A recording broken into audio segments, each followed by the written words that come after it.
Okay students, so we have discussed the first part of our chapter.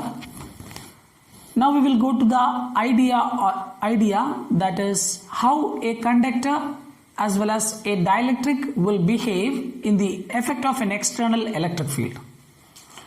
Let me give you the idea. Suppose you are having a conductor. Okay guys, you are having a conductor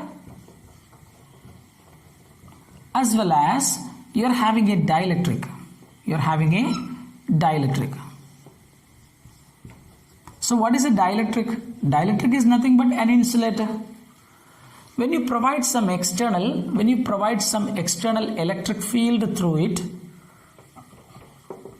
what happens is the negative charges are accumulated to the positive direction where the electric field is started, and the positive charges seems to be repelled away. The very same thing will happen in dielectric also.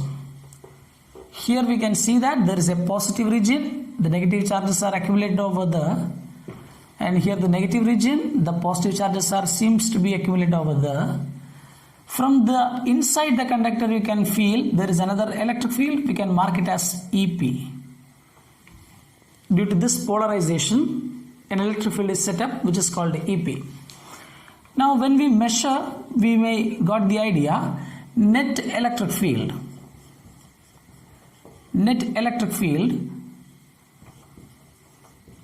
inside E net is equal to E minus EP, because these two vectors are opposite in direction, and we can say that it seems to be 0. So guys, when a conductor is subjected to external electric field, the net electric field inside this quantity, inside this conductor is 0. Here you can see there is another electric field is induced, we can mark it as EP.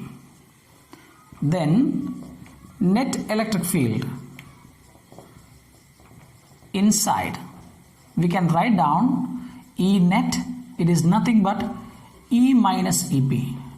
Guys, that is not equal to 0. That means a dielectric can pass electric field through it, but a conductor cannot pass a net electric field through it. So we can write down E minus EP is the value, it is equal to E by K, where K is called a dielectric constant, or we can say that relative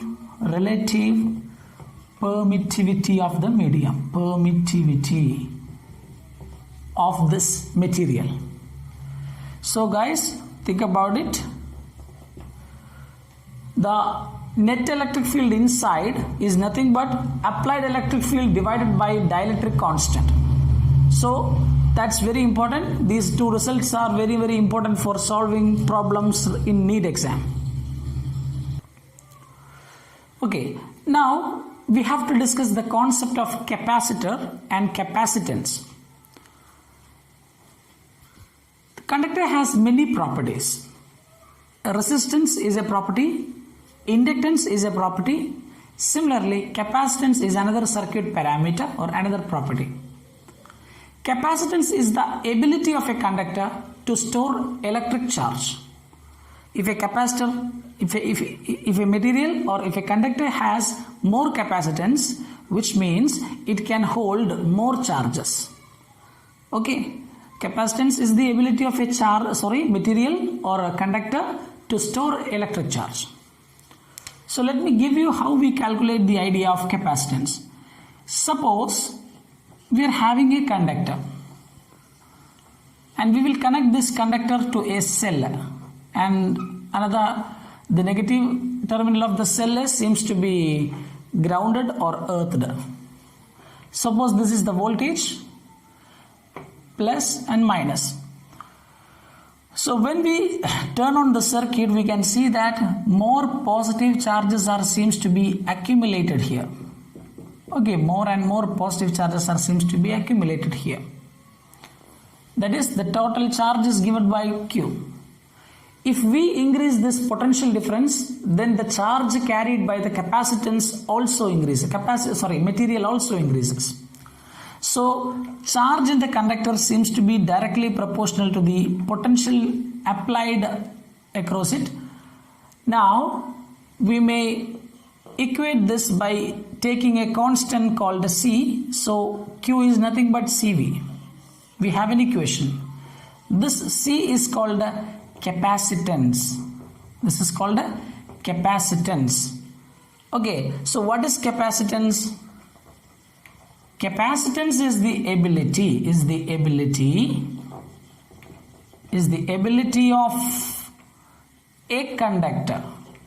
of a conductor to store electric charge. If the conductor has more ability, then it can store more electric charge. Now what is capacitance? C is given by, C is called a capacitance. Capacitance is the property of this conductor, which is given by C equal to charge stored per voltage. If we select V equal to 1 volt, therefore we can write down Q must be equal to C. So we can define capacitance in this way also. Capacitance of a conductor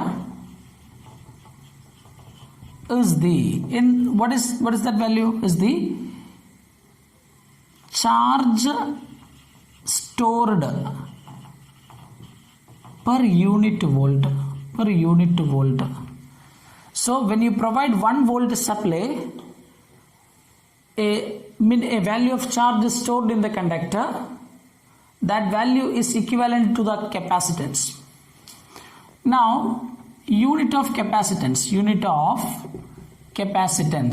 that is SI unit of capacitance is farad. We represented it by capital F. 1 farad is equal to 1 coulomb of charge stored per 1 volt. This is the relation we have. Practically we use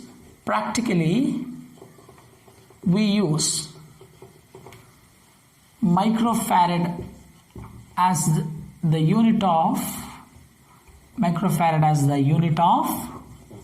capacitance. So practically we can use microfarad because the value farad is very much larger, and in the sense of measuring charge, 1 farad is a very big quantity. So generally we use microfarad quantities for measuring the charge. Now let me give you another idea, that is capacitance of a spherical conductor. Look at here. Suppose we are having a solid sphere. It's a spherical conductor of radius capital R, and it is filled with an amount of charge, that is Q. We can mark it as Q is the charge stored in the material. Now we can write down the capacitance is given by Q by V. So what is the potential of this material? That is given by 1 by 4 pi epsilon 0 amount of charge stored divided by radius of that sphere. I will substitute this value over here. I can have C equal to Q by 4 pi epsilon 0 R. If these Q's are cancelled, then capacitance is only depends on the radius. So we can write down. Okay, so C1 by C2 is the ratio. It is given by R1 by R2. You can simply relate two materials of different capacitance and different resistance by radius by using this equation. One more thing I would like to ask, that is, suppose, let me give you an idea. What is the radius?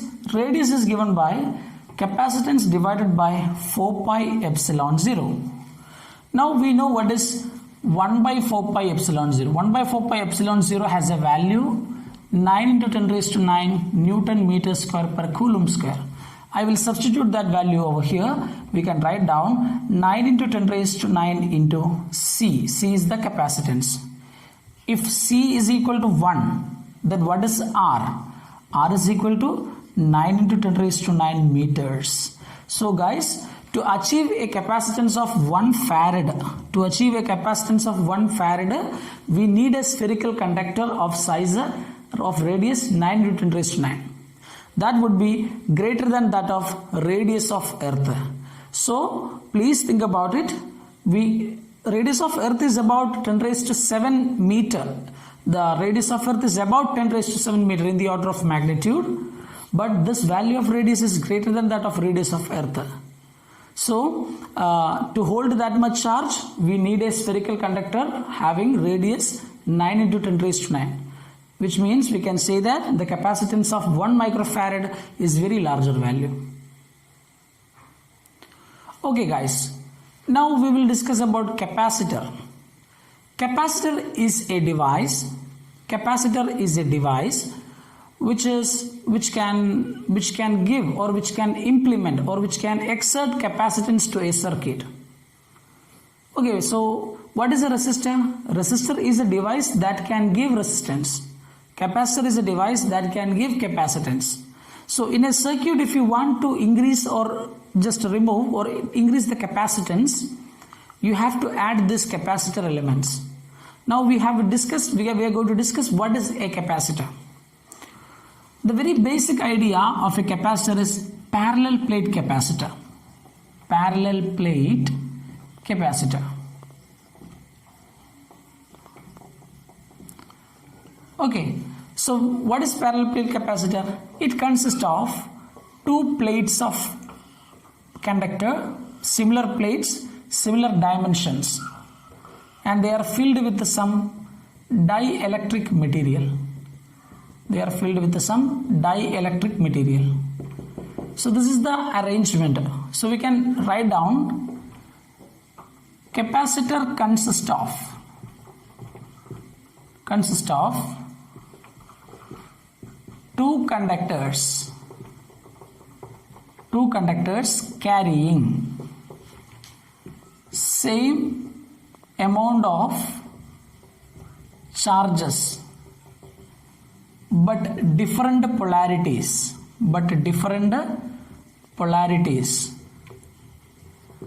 are separated by a dielectric medium. So this is the definition of a capacitor. Now look at here. If this is the distance between the plates and A is the area of the plates. If we draw this image in 2D, we can write down one more thing. One of the plate is positively charged. The other plate is negatively charged. This is the construction of a capacitor. So let me give you this idea. There are two plates, first plate and second plate. These two plates are carrying charges of opposite polarity but same amount of charge. Here it is plus Q, here it is minus Q, and they are filled with some dielectric medium. If it is air, then we call it as air capacitor. Plus Q amount of charge is there, minus Q amount of charge is there. There are two terminals. So for air capacitor, C, the capacitance is given by, look at here, D is the separation between the plates, A is the area of the plate. So C is given by A epsilon 0 divided by D. This is for air capacitor. If the two plates are separated by air, then you can use this relation. Instead of that, we use some other dielectric constant or some other dielectric medium. Look at here, we can have an equation. So we are having two plates. Positive plates are there, negative plates are there, and they are separated by a dielectric medium. So if it is a dielectric medium, then we may say it will have a dielectric constant K. Okay, dielectric medium, then it will have a dielectric constant. Dielectric constant.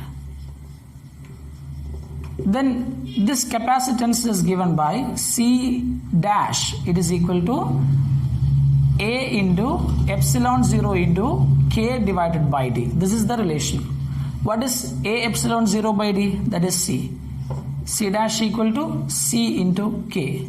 This is the another relation. So we can say that if we insert a medium of dielectric constant K between the plates, then the capacitance is given by the product of air capacitance with that dielectric constant. Or we can say that K times of capacitance of air capacitor will give you the capacitance of the medium with a dielectric constant. Sorry, capacitor with a dielectric constant. Very, very important relation. Please note down. Now, the potential difference between the plates. The potential difference between the plates is given by the equation E into D. Potential difference between the plates. What is E? E is the electric field. Electric field inside the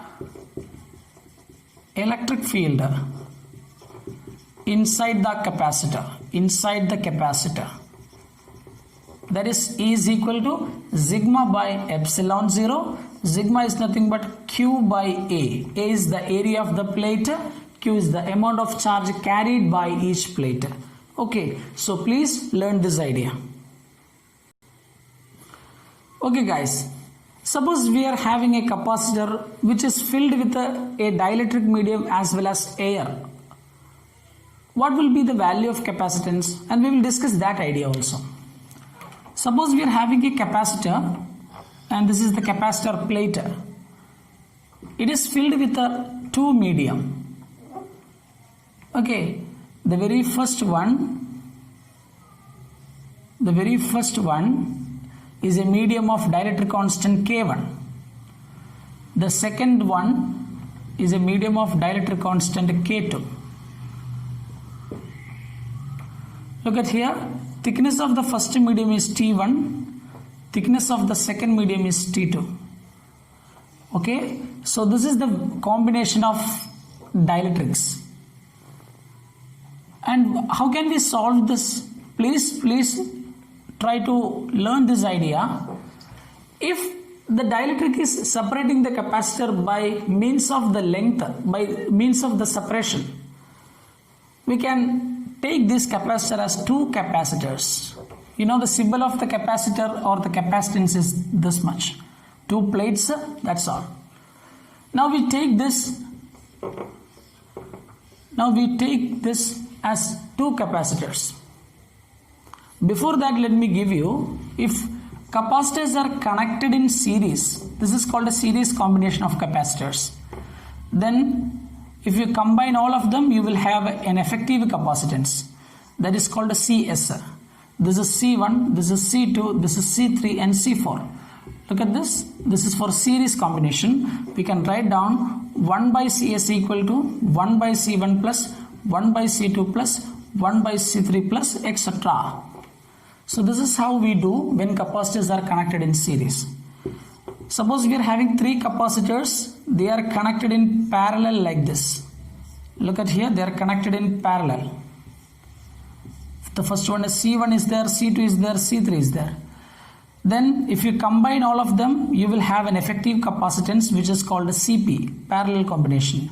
CP is nothing but C1 plus C2 plus C3. So if capacitors are given in parallel, then effective capacitance is the summation of each capacitors. When they are given in series, then what you have to do is you have to add their reciprocal of each capacitance, which will give you the reciprocal of the series capacitance. So these are the series and parallel combination of capacitors. That's a very simple idea. That is what I given you. Now you can split it.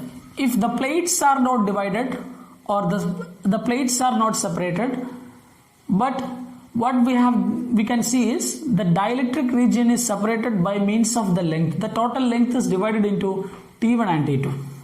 Suppose D is the total length D is nothing but T1 plus T2, no problem. Now we can form a capacitor of dielectric constant K1 thickness T1, another capacitor of dielectric constant K2 thickness T2.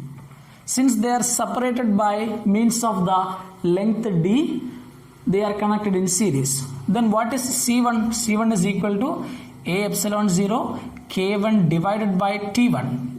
Distance is T1. What is C2? A epsilon 0 K2 divided by T2. So what is the combination? Since they are in series, 1 by C1 plus 1 by C2. That is, what we can have is T1 by A epsilon 0 K1 plus T2 by A epsilon 0 K2. Then 1 by Cs is equal to, we will take A epsilon 0 outside and we will cross multiply them, K2 T1 plus T2 K1 divided by K1 plus K2. Now we will take the reciprocal, the Cs. The series capacitance is given by A epsilon 0 into K1 plus K2 divided by K2 into T1 plus T2 into K2. This is the relation we can find. So please note this idea, it's very important. Now there are two types of capacitors. The very first one is called a spherical capacitor. In previous time we just checked the spherical conductor, spherical capacitor. Suppose we are having two spherical arrangement, that is two spherical shell. One is a hollow part, the other one is a covering. Each carrying inside it is positive charge maybe, outside it is negative charge maybe. This is called a spherical capacitor. So the radius of the inner circular part is, or inner spherical part is A, outer part is B. Then the capacitance is given by 4 pi epsilon 0 AB divided by B minus A. So B is the radius of the outer capacitor, outer region, and A is the inner region. Now we will go to cylindrical capacitor. Cylindrical capacitor. Cylindrical capacitor consists of an inner cylinder as well as covered with an outer cylinder. This is the idea. Okay. So the inner cylinder carrying positive charge and the radius is A, outer cylinder carrying negative charge and the radius is B, and the space between them is filled with the same dielectric medium. Then the capacitance is given by, that's a very easy equation. One more thing let me add, if length of the capacitor is L, then the equation is 2 pi epsilon 0 L divided by log of B by A. This is the capacitance of a spherical capacitor. Now we have to discuss the value of energy stored in a capacitor. Suppose we are having a capacitor whose capacitance is C, which can carry a charge Q, and it is connected across a potential difference V. Then energy stored in the capacitor is given by half CV square. You can use the relation, or half into Q square by C. You can use this relation, or another relation is half into Q into V, where Q is the charge stored, C is the capacitance of the capacitor, V is the potential difference across it. So if you know these three idea, any two of the quantity, then you can find the energy stored. This is called energy stored in a capacitor. That's very important. Now we have to know what is energy density. Energy density is nothing but energy stored per unit volume, and it is given by half into epsilon 0 E square, where E is the electric field inside the capacitor. Okay, is the electric field inside the capacitor. You can also write like this, epsilon 0 V square by D square, where D is the thickness of the capacitor or the separation between the plate, V is the potential difference. So you can find this also. Okay students, now we will discuss a very last concept from this part, that is called sharing of charges. Suppose we are having two conductors, and this conductor is having, the first conductor is having a charge Q1, it is having a capacitance C1, and also the voltage is V1, the potential is V1, and it is having Q2, capacitance is C2, potential is V2. In the next step, what we are going to do is, we will connect these two conductors together. Okay. So when we connect, what happens is, the charge of the first one becomes C2 into a voltage V, and charge in the second one becomes sorry, C1 into voltage V. Here it is C2 into V. Okay. Now we know to find what is V. V is the common potential. V is called the common potential. So when two charged materials are connected together, they will come to a common potential. That common potential is given by sum of their initial charges and their capacitance.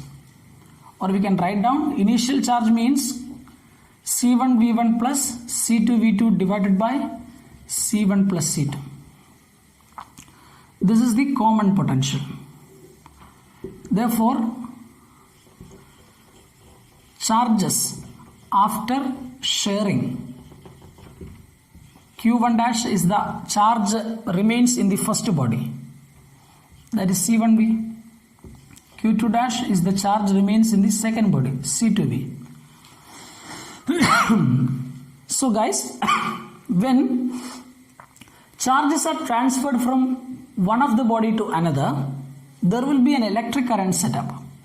This electric current will leads to energy loss. So that energy loss can be calculated. Energy loss during charge sharing. Okay.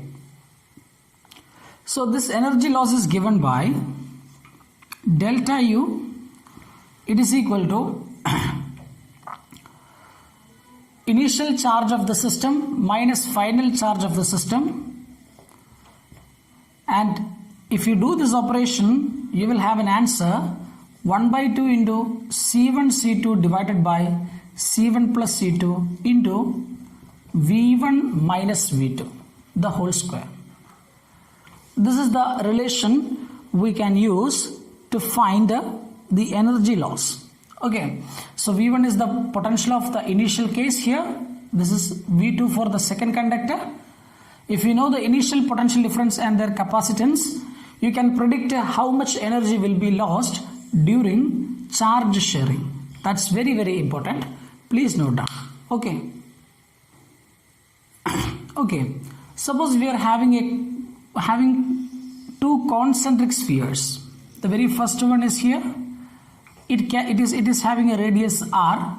It carries a charge q. And there is another sphere, which is the larger one. It is having a radius capital R, and another sphere, total charge q. If A is a point on first sphere, inside sphere, and C is the point on surface of the larger sphere, sorry, not C, here it is B, then we can write down potential difference. Potential difference VAB. We can write down potential of A minus potential of B. It depends only on the charge present in the inside section, not the charge of the outside section. So that potential difference is given by Q by 4 pi epsilon 0 into 1 by small r minus 1 by capital R. So look at here, if there are two concentric spheres of different charges, current will always flow from inner sphere to outer sphere because the potential difference only depends on the charge present in the inner sphere. So please remember this. This is called a Van de Graaff principle of Van de Graaff generator. Principle of Van de Graaff generator. So please learn this. It's very important for solving problems. Now we have completed the theory part. In the next section we will conduct our classes on problems. I believe you got the objective questions. Please keep it with you while watching the video. That will help you to understand the problems, and please write down the solution of the problems in your notebook. Please don't skip it. That's very important. Thank you.